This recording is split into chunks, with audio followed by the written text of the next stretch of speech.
Une histoire qui s'est passée dans le milieu hassidique. Dans le milieu hassidique. Alors vous savez, d'après ce que j'ai lu de l'histoire, d'après ce que j'ai compris, ce sont les hassidim, il me semble, ce sont des hassidim de Gour. Il ne dit pas ça, mais d'après quand on lit l'histoire, on voit à peu près. Parce que vous savez, c'est les hassidim de Gour. Ce sont ceux qui sont habillés avec les pantalons comme Tintin. Vous avez Tintin, vous avez ça? Il y a des hassidim comme ça. Alors ces hassidim, il y en a un. C'est Shabbat qui met les choses blanches. Comme la chemise blanche maintenant, ils mettent les choses blanches. Alors, eux, ils font. C'est mis comme ça. Et alors, juste, ils disent comme ça. L'histoire, c'est comme ça. C'est un Mélamed, un enseignant. Il était très, très, très doué dans le fait d'apprendre à lire aux enfants au petit âge. Très, très doué. C'était Mamacham. Super, mais il avait un Yerushalayim, c'est un hassid de Yerushalayim. Et donc il raconte lui-même, il raconte. Et il dit que depuis que j'ai commencé, j'ai senti que j'étais doué dans cette chose-là. Et donc, ils ont des classes là-bas, 40 élèves. Vous vous rendez compte, 40 élèves. 40 élèves, énorme. Et il commençait en septembre, tout de suite après, un peu avant Sukkot, comme on fait nous maintenant. À Pessah, ils savaient tous lire. Si vous vous rendez compte, ils savaient tous lire. Et petit à petit, il raconte que vraiment, apprendre la lecture, apprendre à lire, c'est quelque chose de très difficile. C'est vraiment épuisant comme travail, surtout dans les petits cantons, c'est très, très épuisant. Et voilà que, petit à petit, il est monté de grade. Et puis, toujours, il décidait, il travaillait le matin, toute la matinée, jusqu'à 2h, comme ça, 2 ou 3h. Il restait un petit peu avec sa femme, il se reposait, après il allait au collège. Et comme beaucoup d'entre nous font, il allait au collège et le soir, il allait encore étudier. Et voilà que il était toujours demandé à donner des cours particuliers pour la lecture, toujours. Et chaque fois, il refusait. Il refusait dans les heures qui étaient en dehors de l'école, il refusait parce qu'il voulait avoir son CDR, être avec sa femme, le collège, toutes ces choses-là, s'occuper de ses enfants, évidemment. Et une fois, il reçoit un coup de fil d'une dame. Elle lui dit, voilà, j'ai appris, je sais que tu es une personne qui est très, très mouhée, très compétente dans la lecture pour apprendre. J'ai un enfant de 8 ans, il ne sait pas lire. J'ai vu chez les Hassidim, pas du stam, chez les Hassidim, j'ai un enfant de 8 ans, il ne sait pas lire. Je vous en prie, faites en sorte, je vous paye ce qu'il faut. Il est passé par tout le monde. J'ai loué, quel cours particulier j'ai pas payé dans tout Yerushalayim. Et je suis tombé sur toi, sur ton adresse, ton numéro de téléphone. Est-ce que tu fais? Il lui dit, écoutez madame, je m'excuse, je peux pas me permettre.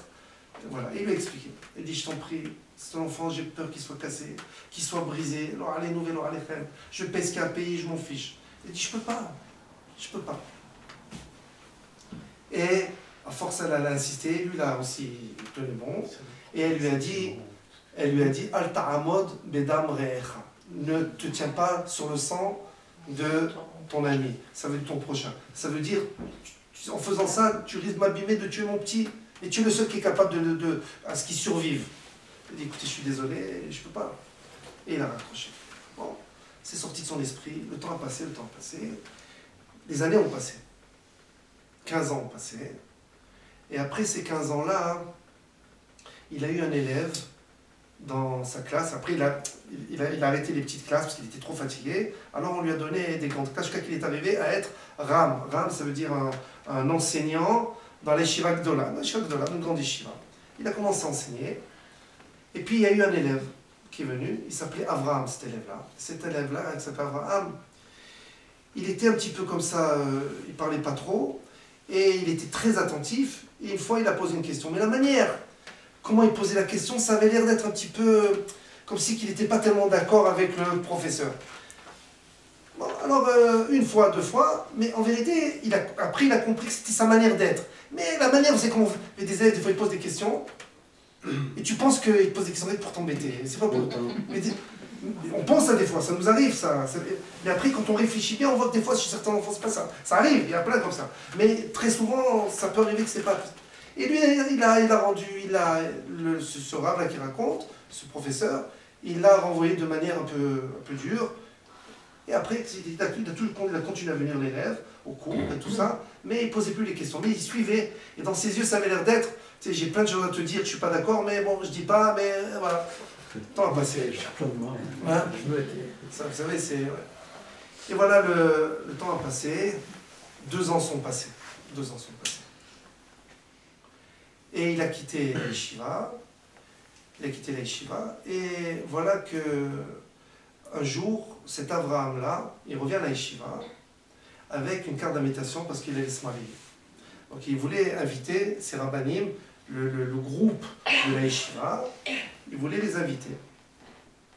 Et donc, il était en taxi, il sort du taxi, il rentre dans la cour de la yeshiva. Et puis à ce moment-là, celui-là qui se raconte, le Mélamed, l'enseignant raconte, il a vu. Quand il a vu, il a dit d'une manière un peu dure, comme vous avez dit, qu'est-ce que tu fous ici, qu'est-ce que tu fais là? Je suis venu pour vous voir un peu tout le monde et donner, voilà, je vais me marier, Bezrat Hashem, je vais donner ma carte d'invitation.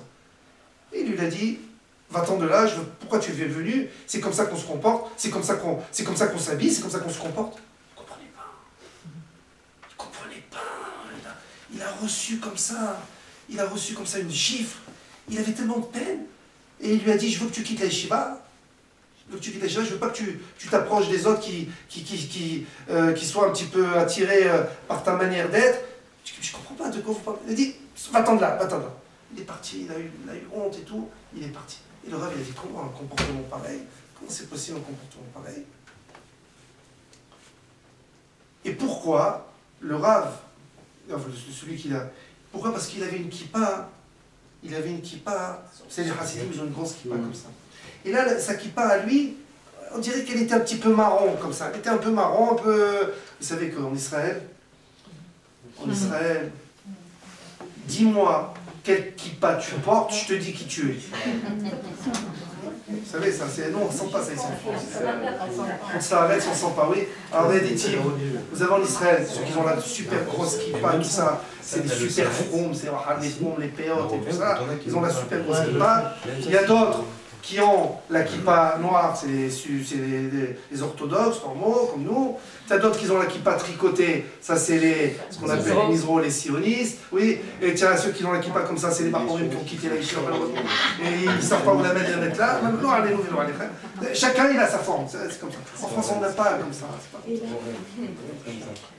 Pas du style. Je te dirai qui tu es après.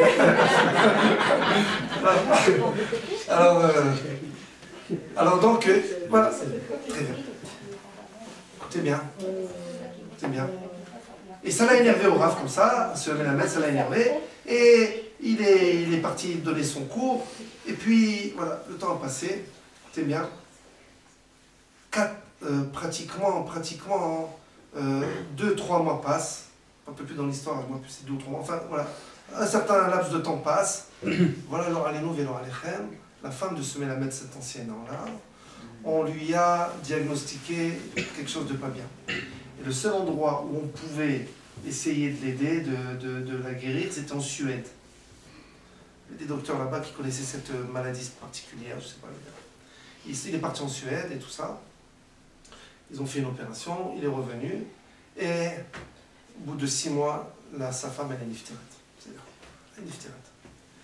Et puis, lui, il a essayé de continuer. Il se dit, il ne faut pas que je le laisse aller. Et c'est quelqu'un qui ne se laissait pas aller. Il a continué à enseigner, jusqu'au moment où, lui-même, après, il a commencé à sentir un coup de vieillesse qui lui tombe dessus.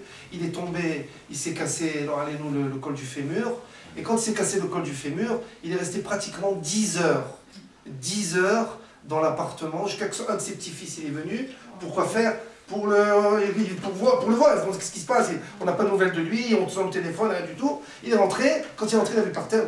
Évidemment, il a été hospitalisé, il a passé des semaines, des mois, et il avait très mal au dos, il avait une vertèbre, l'oraléno comme ça dans le dos qui était, on ne pouvait pas l'opérer parce qu'avec son il commençait à être âgé, mais le temps passe. Jusqu'au moment où il s'est dit, c'est la folie, c'est quoi ça? Tout ce que j'ai fait, j'ai enseigné, j'ai donné, j'ai fait, c'est quoi ça? C'est quoi? C'est ce qui s'arrive? On se pose des questions, hein, toute une vie comme ça, on se pose des questions. Très bien. Et voilà qu'il était dans un matzah, dans une situation très critique, au niveau de la douleur, son dos, on ne pouvait plus bouger, rien du tout. Il a arrêté de travailler. Alors on lui a proposé, la direction lui a proposé que les élèves viennent chez lui pour qu'il puisse donner cours, pour qu'il fasse quelque chose. Il n'a pas voulu, il a dit si j'arrête, je ne peux plus. Et voilà qu'un jour, au moment où il avait très mal, il était dans son lit, il y avait vous savez, en Eretz Israël en ce moment, ceux qui s'occupent, vous savez, ce sont des goïms avec les yeux bridés, comment on les appelle ceux-là? Les Philippins. On avait les Philippines, donc, ouais, qui s'occupent pour les dames, en tout cas chez les femmes c'est comme ça, et les Philippins chez les messieurs, chez les vieillards, chez les personnes âgées. Voilà, il y a un Philippin qui lui ouvre la porte, parce qu'on entend sonner. Et il ouvre la porte, et le Philippin, il dit, écoutez, il attend qu'une... Il ne voulait pas être dérangé, il dit, il attend qu'une personne, et il ne veut pas être dérangé. C'est un type, chapeau, tout ça et tout. Il rentre, il dit, il faut que je rentre. Je dois parler absolument. Philippin, il était pris comme ça. Bon, il rentre, et puis notre monsieur, il était sur son canapé comme ça, dans une situation, il était très mal comme ça, il avait très mal. Et puis, il arrive et il dit, bonjour Rav, vous me reconnaissez? Je te reconnais, c'est Abraham. Abraham, c'est celui qui a lancé de la yeshiva. Bien sûr, je te reconnais. Assieds-toi, pourquoi tu es venu me voir? Il dit, écoutez, si c'était de moi, je ne viendrai pas vous voir. Que vous sachiez. Hein. Mais il faut que vous sachiez que ça fait 3 nuits consécutives que je rêve de ma mère. Et ma mère, elle me dit, c'est pas une histoire maintenant ici avec du XVIIe siècle, ou là, je sais pas quoi, mystique. C'est des choses qui sont passées au XXe siècle dans les 10 dernières années, et que ça s'est passé chez les Ashkénazim, donc quelque chose de très carré chez les Hasidim. Et donc, un des Gdolim, il dit, il faut absolument raconter cette histoire-là, il faut la raconter. Et il dit, voilà, j'ai rêvé 3 fois consécutives de ma mère, et chaque fois elle me dit, va demander Mehila à tel, de ta part et de ma part à moi. Alors la première fois, j'ai laissé tomber, la deuxième fois aussi, la troisième fois, elle m'a dit, je t'en prie, il faut que tu ailles, c'est hyper important, il faut que tu ailles. Il faut que tu ailles. Et comme ma mère, Zichrona Livracha, il faut absolument que j'écoute ce qu'elle dit. Donc voilà, je suis venu, voilà. Je viens de la part de ma mère, qu'elle demande Mehila. Elle te demande Mehila, elle te fait Mehila, elle te fait Mehila, et moi aussi je te fais Mehila et je te demande Mehila. Il lui dit, Nathan, excuse-moi, mais pourquoi, comment ça se fait, qu'est-ce qui se passe et tout. Et il lui a dit, ben, je sais pas, voilà, je suis venu, j'écoute ce que ma mère a dit, je sais pas. Il m'a dit, mais je savais pas que vous étiez dans cette situation tellement critique comme ça. Il m'a dit, si tu savais, voilà, il a raconté que sa femme, elle était diphtéret et tout ça. Il a dit, il y a combien d'années? Il dit juste, quelle date vous avez appris qu'elle était malade? Il a dit le 7 Adar. Alors le garçon, ce Abraham-là, il s'est assis comme ça sur le canapé. Il a dit le 7 Adar, c'est je me suis marié. Il faut que vous sachiez, quand je me suis marié, toute la soirée, depuis la roupa jusqu'à la fin, j'ai pas arrêté de vous maudire. Pour le mal que vous m'avez fait. Et vous savez quel mal vous m'avez fait? Vous n'avez aucune idée quel mal vous m'avez fait. Vous n'avez aucune idée quel mal vous m'avez fait. Je suis venu de la yeshiva. Je suis allé à la yeshiva parce que j'étais tellement content pour vous donner à chacun une carte d'invitation. Et vous vous rendez pas compte quel mal vous m'avez fait. Je ne pouvais plus. Sous la choupa, au mariage, en dansant, je pensais à vous, le mal que vous m'avez fait. Je vous ai maudit, je vous dis la vérité. Il a dit, mais pourquoi tu m'as fait ça? Il dit, vous ne vous rendez pas compte comment vous m'avez renvoyé? Vous savez comment j'ai souffert, vous savez pas comment j'ai souffert pour me marier. Mon frère, vous savez que chez les Hasidim, si tu ne rentres pas dans le sentier, dans le chemin de la Hasidou, des Hasidim comme eux, tu ne peux pas te marier entre eux, ils se marier contre eux, les Hasidim, vous savez. Ça fait que quoi? Que si tu sors du chemin battu, eh ben, il faut que tu te battes, c'est le cas de le dire, oui. Et donc, qu'est-ce qui s'est passé? Il a dit, vous savez, pour me marier, comment j'ai dû souffrir, vous savez pourquoi? Parce que mon frère, Yehuda, oui, il est sorti du chemin des Hasidim comme nous. Et comme chez les Hasidim, ils se renseignent avant de se marier, donc ils ont su que j'avais un frère qui avait tel problème, qui était un peu en dehors, qui était un petit peu, qui est sorti, et donc moi j'avais des problèmes pour me marier. Vous savez combien j'ai prié, et j'ai pas voulu changer ma manière de m'habiller. Et mon frère il est rentré dans le business, il faisait du business, Et chaque fois, il m'apportait des super cravates, des cravates comme ça de couleur et tout ça. Mais je ne pouvais pas, les Hasidim, on ne s'habille pas comme ça. Et j'ai tenu bon. Je commence, il m'a écouté mes filotes. Et je me suis marié avec une fille de Rosh Yeshiva Ktana, une fille extraordinaire qui m'a compris, qui me comprend, tout ça. Je suis marié, une fille magnifique. J'arrive, je vais vous faire participer à mon bonheur et vous me renvoyez comme ça. Il dit, mais tu as oublié comment tu es venu avec la kippa? Je lui ai dit, quoi la kippa? Il lui a dit, la kippa, tu es venu avec une kippa beaucoup plus petite et toute marron. C'est quoi ça? C'est comme ça qu'on t'a pris à la yeshiva? Je lui ai dit, mais quand même, j'avais changé de kippa. Et après, il a dit, oh là là. Vous savez, quand je suis venu à la yeshiva, c'était en hiver. Et le taxi au had faisait que fumer. J'en avais marre. Il pleuvait, c'était en hiver. J'ai ouvert la fenêtre. J'ai demandé au taxi qui ouvre la fenêtre. Et moi, j'ai ouvert la fenêtre. Ma kippa s'est envolée. Écoutez bien, s'est envolée. En s'envolant, oui, c'était mouillé par terre. Les voitures, elles ont passé dessus. En passant dessus, c'est devenu tout marron. Et ça s'est rétréci. Et moi, j'allais pas rester sans kippa. Je l'ai mise, mais sans réfléchir. Il a dit, j'ai cru que c'était une kippa que tu as mis parce que tu as voulu ne plus être comme nous, Hasidim normal. J'ai cru ça. Il a dit, pas du tout, c'est pas ça. Il a dit, pourquoi ton frère, pourquoi tu étais pas avec ton frère? Il a dit, mon frère, le pauvre, vous savez pourquoi il était pas bien? Il a tourné parce qu'il n'a jamais su lire. Ma mère, elle a tout fait pour qu'un Mélamed, il lui apprenne à lire. Et elle n'a pas voulu, il n'a pas voulu. Elle a raison peut-être, il n'a pas voulu. À cause de ça, ma mère, elle t'obligeait qu'il apprenne à lire. Alors elle a mis chez les gens pas religieux. En les gens pas religieux, il est attiré, parce que là-bas ils avaient des méthodes pour apprendre à lire, et il est devenu ce qu'il est devenu. Et maintenant il s'est marié avec, pas comme nous en tout cas, ça veut pas dire qu'il n'est pas bien, jamais il est bien, mais... Et donc, voilà. Et maintenant il a dit, maintenant je comprends pourquoi ma mère a demandé qu'on fasse Mehila, et pourquoi elle m'a demandé que moi je vous fasse Mehila. En tout cas, moi je vous Mehila et tout. Quand il a vu ça, il s'est mis à pleurer, évidemment. Lui aussi, le jeune, il s'est mis à pleurer, il a et tout ça. Regardez comment... Tout un concours de circonstances qui fait que quoi? D'un côté, il n'a pas l'autre. Le Rav, il n'a pas jeté le kafsrout. Et l'autre, il a été makpid. Les deux, c'est un mélange explosif. On revient à ce qu'on a dit au début. Et donc, ça a causé ce qui a causé. Il est parti, il a dit au revoir, il est parti. Le lendemain, il allait mieux dans la vertèbre. Quelques jours après, il arrivait à marcher sans aucun problème. Il allait bien. Il a été voir un des Gdolim.